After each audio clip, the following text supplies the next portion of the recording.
Hello and welcome to CricketOMania. The match is poised at an interesting spot in Adelaide right now. So it's a very interesting situation, though we've already got feedback saying that why does India always land up in this position? In the immortal words of Ravi Shastri, all results are possible. Yes. You could win, you could lose, it could be a draw, and it could be a tie. Correct. But yet there is something about this position that we are in. I mean, and on the fourth day, that it's somewhat different from before.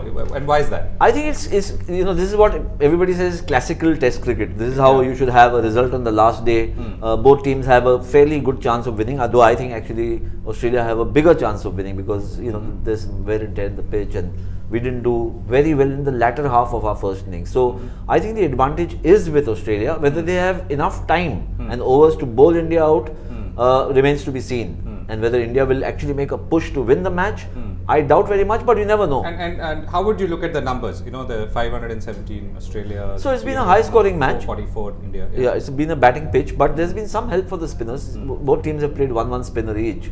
So, and I think just the way Nathan Lyon, the Australian off-spinner, bowled, kind of would give the Indians a sleepless night tonight. Okay. So off-spinner Nathan Lyon at Chandresh, thank you for coming to the studio. So tell us, how are you seeing this match progress? I think India will be hard-pressed to save this test match. I'm a bit of a pessimist about India's overseas test form. I think over the last few tours, we've seen that India has struggled to bat for long periods, especially in the second innings. And I think that's the worrying factor because you've got Nathan Lyon who's done well, and we've struggled against Moeen Ali in England, and we've got Mitchell Johnson who's fit and raring to go. Ryan Harris is back. So I think, and they also have two all-rounders in Watson and Mitchell Marsh. So I think they have depth in their bowling attack, and I think India will be hard-pressed to save the test match because it's a young, inexperienced side. No one has the experience to bat for long periods in that sense. So let's step back. How has the performance been so far? Yes, we did say it's a big, obviously there's been a lot of runs being scored, but apart from that, from an India point of view? I think they've done reasonably well. At least and one day. In the context of what we were expecting as we went into this series. True, I think they've played with a lot of spunk, at least in the batting in the first innings. There was at least one day when they didn't put a foot wrong. They did everything right. Australia's batsmen were very good. The bowling attack is very inexperienced. I think the combination, perhaps in hindsight, seems like maybe not the best combination to have. I think that today Virat Kohli was a little perplexed about the kind of attack he should have and the fielders he should have. So I think he overbowled Karan Sharma, who was hit for a lot of runs. And he's also in his first test match as a bowler. Kohli is in his first test match as a captain. So the inexperience is showing through. But I think Australia are in a position of strength. There is an old saying in Australia that if you don't win on the last day with 300 runs, then what good are you? Right. So they play with this intent that last day if you... But Ayaz, are we doing better in contrast to what we were perhaps expecting from our match as a test?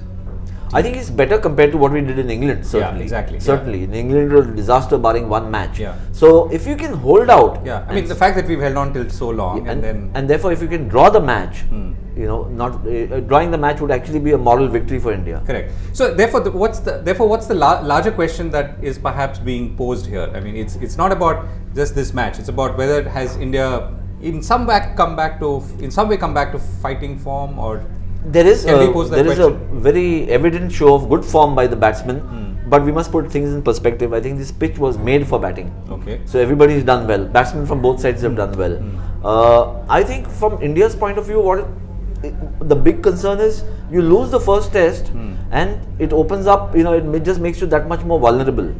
The last series, 2012, 11-12, the first two test matches, we did reasonably well, started off, and then you lost those matches and then you were routed. So you need to guard against that. Chandresh, how do you see if you were to ask the larger question right now, India, the team, the test match team or the test team versus our performance in the recent past, where do we stand and where could we go? I think there's a big step up in the batting, especially. I think you've seen them bat for 3.5 sessions, and that's a big step up compared to what they did last time. Last time they were not even totaling 300 in any of the innings. So that's a big step up, and I think that's a good sign. But I still worry about the fielding, like I have always done, especially the slip catching and the fielding generally.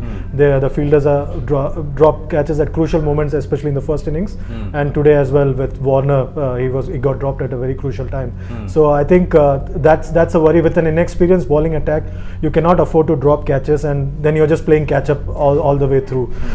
I think overall India has made some progress as a test side, but it's a long way to go because it's a very inexperienced side, and I don't see them doing well. Like Ravi Shastri says, it will take at least 2 years for them to really compete abroad. Right, and the inexperience in bowling, Ayaz, I mean that seems to be perhaps borne out by the way the Australians are smashing them, but yeah, I think barring Ishant Sharma, there's everybody else who's maybe 10, 11 tests or fewer. So it's a very inexperienced bowling attack.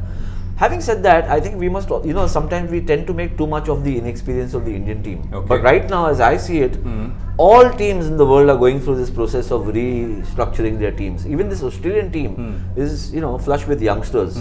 Even Chris Rogers, who's maybe 37 years old, but he's not even played 37 matches.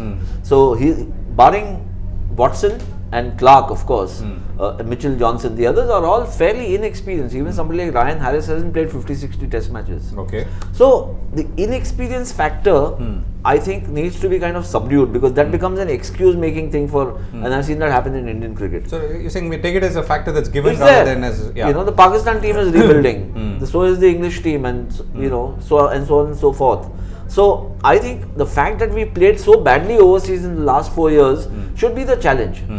Virat Kohli has been around in international cricket now for 4.5 years. Rohit Sharma has been on the fringes for an equal number of years, and so on and so forth. They are not spring chickens. They may be inexperienced, relatively speaking. So I think that for them, this is a great opportunity to, establish themselves as big stars wherever they play, not just only in India. So Chandresh, you agree with that the proposition that if we were to lose, then that sort of begins to set off a losing trail? Absolutely. Like Mr. Memon said, on the last tour, we competed for a day and a half in the first test match. We lost Tendulkar and Dravid at a crucial time, and then it was like a cycle stand.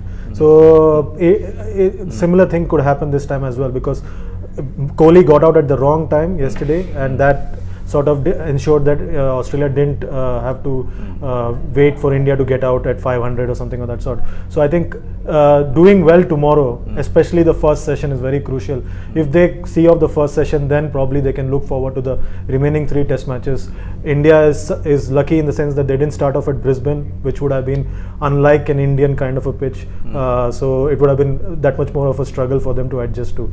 They have had a good chance to adjust to Adelaide, and I think this is a golden opportunity for them to kickstart the test fortunes. Yes, you also concur with that? Adelaide is a good friendly pitch obviously for batsmen, but has traditionally been India's best performances in Australia have been at Adelaide. Okay. Brisbane is where Australia like to start the series against any opposition, because that's a pitch which suits their bowlers. They've got a fantastic record at Brisbane, a win record.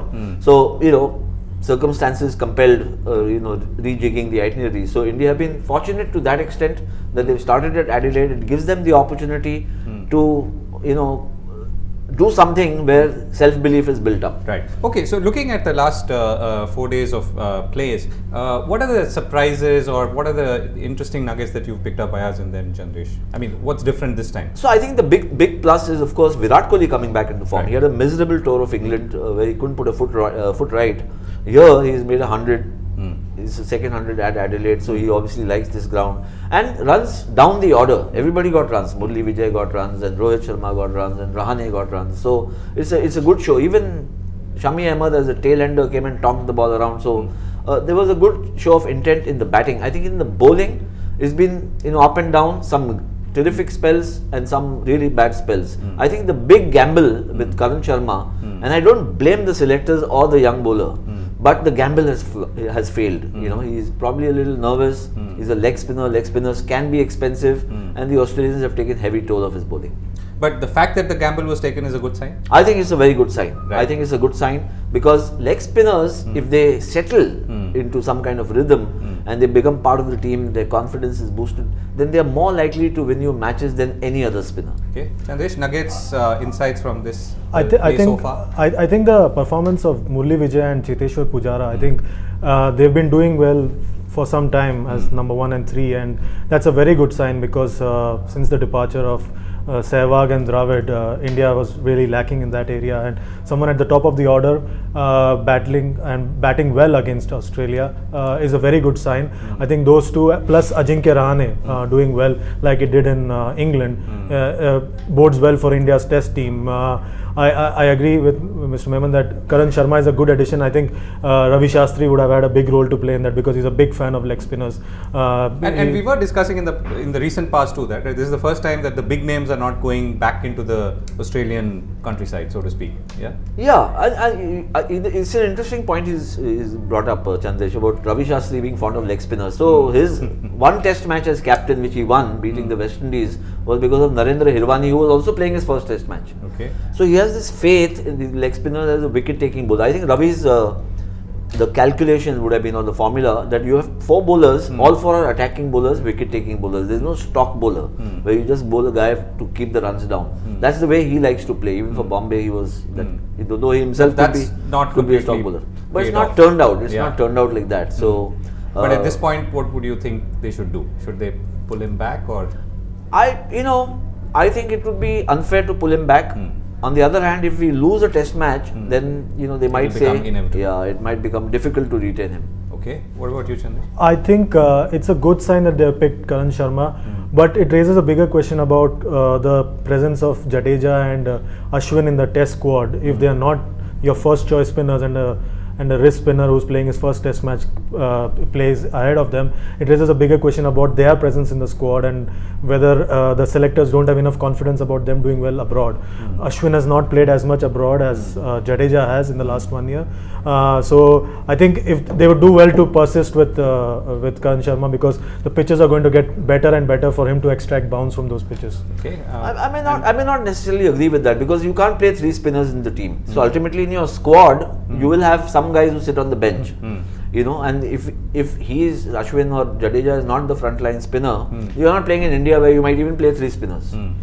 So in Australia, you are unlikely to play even a second spinner. Right. So one of them had to sit out. After how long are we going back to Australia for a test series? 3 years. 3 years. Yeah. Okay. So between the last series and this one, any striking differences in the performance, in the play? I think the batting has been bold. There's been a counter thrust which came through the batsman. It may have a lot to do with the wicket. I think also perhaps the Australian bowlers to start with were a little ginger.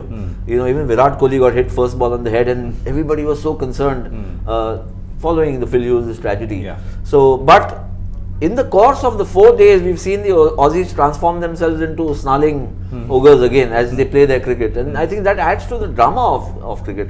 I think the Indians have also given it back to them in kind, but this is going to be the tenor of the series as we go along. Okay, Chandresh, I think if you recall the last series, and I think the big change has been the infusion of the fringe players, the generation next in the Indian batting lineup, because you had the Umesh Yadavs in the last tour as well, but I think the entire batting lineup has changed, and I think that's the big change for me, and it's shown a big leap of faith the selectors have shown in the younger players, and the senior players are no longer there. The Dravids, Tendulkars, Lakshmans have retired, and Sehwag and Gambhir are out of favour. So the younger players have stepped up and really shown what they are made of in the first innings at least. Right. Okay, so let's look at the 3 outcomes and what could happen potentially if those 3 outcomes, and I'll come to Ayaz for the last word. Chandresh, let's begin with you. I think that I would put Australia ahead at this stage because it's a steep task for a young, inexperienced batting lineup in Test cricket to bat out 3 sessions. I would be pleasantly surprised if they manage to do that, because the past record doesn't show that they will be able to do that. But if they do that, then that will be a big moral boost for them going into the remainder of the series. For Australia, a draw, and the flip, will be a huge setback because they've come from 2 losses in the UAE against Pakistan. So they will look at it as a setback, and they don't like starting off on a wrong note at home. Okay. So a loss, therefore, is not even on the table right now. Okay. I think more crucially, it's a psychological hump that they have to overcome. The Phil Hughes tragedy actually left Australians devastated. A victory here would get them back, so to speak, on the kind of turf which they enjoy mentally as well as in the skill sets aspect. I think Australia will probably bowl more than 98 overs. They'll try and squeeze in few more overs. I think Nathan Lyon is going to do a lot more bowling, maybe 104, 105 overs. So India need to really pace their innings properly, play for time as well as for the overs. And you really need your top order to click as it did in the first innings. If you lose a couple of early wickets, then I'm afraid you might be... if you look at in the three possible outcomes, how do you see each of those outcomes impacting India's mood and ability to play the next? I think the worry is that India's record on fifth day, batting fifth day outside of India is quite poor. Australia's is very good at home, winning matches on the last day. So obviously, as Chandresh says, Australia will start as favourites to win. But India batted out more than 100 overs in the first innings. So 98 is not as it is a challenge on the fifth day, but it's not as improbable as it may seem. So you're saying a draw is probable? A draw is a win for Australia seems the most likely at this point in time. Okay. A draw is probable, and a victory for India would, if it happens, it would be a cause for national celebration. Okay. On that note, Achhe din. Yes. On that note, thank you very much, Ayaz and Chandresh, for coming to the studio for the first time. Hope to see you soon again, and we'll be back with CricketOMania next week, same time. Thanks for watching.